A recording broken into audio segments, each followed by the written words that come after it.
Firaj Samuni has just been released from an Israeli jail more than 6 months after Israeli forces detained him near his home in the Gaza Strip. Surrounded by his family, he struggles to describe his experience. And what he says, Palestinians inside Israeli prisons continue to endure. I wish none of the detainees had to go through interrogation. It is nothing but utter torture, total torment. May God help those detainees being interrogated by the Israel's Internal Security Service. Tortured, battered, and our genitals beaten. Verbally and physically abused. Only God knows. For God's sake, set them free and release them from that hell. Faraj describes conditions inside the jail cells. They are unimaginable. Disease broke out amongst the detainees. Around 30 are kept in one cell. Our bodies are plagued with abscesses, mange, gangrene. We were given only 1 cup of rice per day, a piece of tomato and a piece of cucumber, with a small loaf of bread. These are some of the other 55 detainees who, like Faraj, were released at 2 locations in the besieged Gaza Strip on Monday morning. Israeli forces neither announced the operation was happening nor coordinated with the Red Cross. The condition of their bodies, an indication of what they have endured. Show them, brothers, detainees have worms, parasites in their bodies. Do something for them, says one man. Abscesses have grown all over our bodies, says another. We were left without soap or water and only 1 quick bath every week. Among the released men is head of the Shifa hospital, Mohammed Abu Salmiya. He was detained in November with 5 other health workers while they helped a UN mission to evacuate patients from the medical facility. Even those who have been detained for more than 10 years have been deprived of their rights, and many were killed under interrogation. Many of the medical staff arrested have been denied food, water and medicine. The Israelis have no red lines. They deal with detainees like they're objects, not human beings. Even the Israeli medics are involved in the beatings. The Palestinian Prisoner Association says there are around 10,000 Palestinians being held in Israeli jails.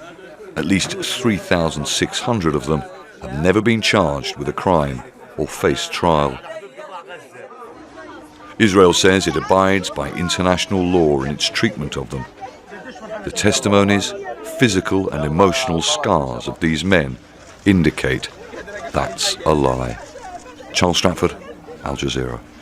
So let's bring in now political commentator Ori Goldberg. He joins us live from Tel Aviv. So Ori, you may have been hearing some of the testimonies of people that we're speaking to right now who've been released by the Israeli occupation authorities.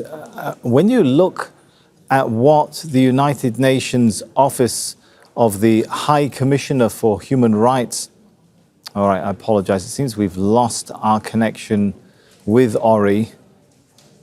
All right, I'm being told he can hear us now. So let me try again. So Ori, hopefully you could hear the interview we were doing there with some of the people who've been released by Israeli authorities.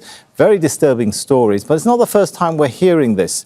Back on December the 16th, we had a statement from the United Nations Office of the High Commissioner for Human Rights saying it had received what it called numerous disturbing reports from northern Gaza of ill treatment, mass detentions, enforced disappearances of thousands of Palestinians. Is Israel taking statements from credible organizations seriously when we hear what detainees are still saying months later upon their release? Well, I'm afraid trying to ascribe any sort of seriousness to Israel at the moment is perhaps far-fetched. Israel's actions, as far as I understand them, are quite chaotic, and even organizations that are based on strict discipline don't exhibit such discipline anymore. Prisoners are being taken. Obviously, they're being tortured. the purpose of this torture and the information gleaned or the intelligence used to help IDF forces as they operate in Gaza, these are questionable because the actual nature and purpose of the IDF's operation in Gaza is questionable. The issue here is operating without any clear vision of, as previously, of eliminating not going to happen. This was what's happening now is all sorts of operations aimed at, but with no regard to what Israel was calling collateral damage, and taking in horrible conditions is part and parcel of this quote unquote strategy. Part of what we're also hearing from people being released is about these claims that some of the medical facilities, like a Shifa, were being used for military purposes, something those doctors deny. An analysis by the Washington Post on December the 21st of 2023 found that there was little proof, it said, of any tunnels under a Shifa leading to a Hamas command and control center, something that Israeli authorities had spoken about. What do these increasing testimonies add to the picture of the credibility of Israeli claims when they say, look, we had to intervene in these medical institutions because they were command and control centers for Hamas fighters? Well, they make Israeli claims appear highly, let's call it, problematic. Tunnels are to be found all over underneath Gaza. That's apparently a given. But headquarters and the notion that if you take these institutions, if you occupy them, if you arrest the staff, you will find these headquarters, and then you will be able to harm Hamas's ability to act. You will be able to limit it, to minimize it. These claims, I think, have been proven to be mendacious repeatedly. Al-Shifa, we have to remember, was one of the biggest PR efforts of Israel's campaign in Gaza. It was supposed to be even as far as the victory image. When the headquarters underneath Al-Shifa were to be revealed, that was when Israel, at least that was what we thought then, that was when Israel would announce that the mission had been accomplished. That, of course, did not happen. One can only assume, I think, one of two things, or perhaps both of them. One is that, again, Israel has intentionally focused exclusively on the tactical level of locating known Hamas operatives.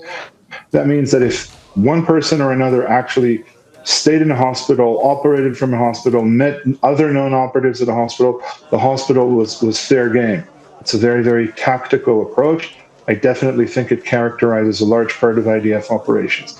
But the second option, which again I think is very much a real one, is that Israel has taken it upon itself to eliminate or destroy as much of the infrastructure in the Gaza Strip that makes it livable. Right. Hospitals, universities. Right, or if I could jump in, you know, I'm sure you remember the ICJ has ordered that Israel allow fact-finding missions to go in there and investigate.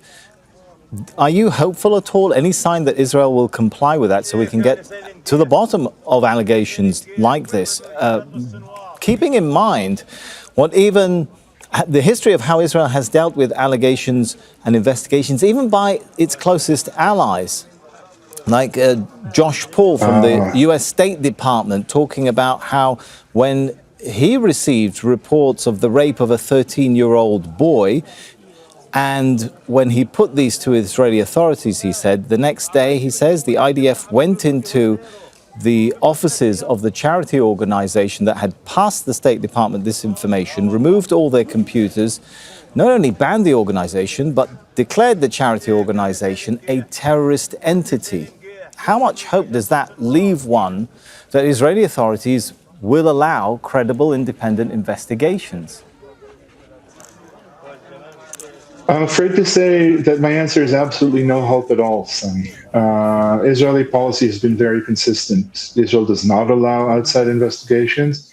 Israel at most acknowledges an error and then promises that it will investigate independently. We here in Israel know that that is not the case. Israel claims that its legal system operates independently and investigates such claims against IDF operations. That is emphatically untrue. Israel does not carry out these investigations. If it does, they are lip service only. It doesn't convict. It doesn't follow through. It doesn't gather data. And if Israel doesn't do it, the notion that Israel would allow some sort of outside authority to do it is as far detached from reality as it can be. Thank you so much for your thoughts and analysis on that. Ori Goldberg there, political commentator. Thank you. Make sure to subscribe to our channel to get the latest news from Al Jazeera.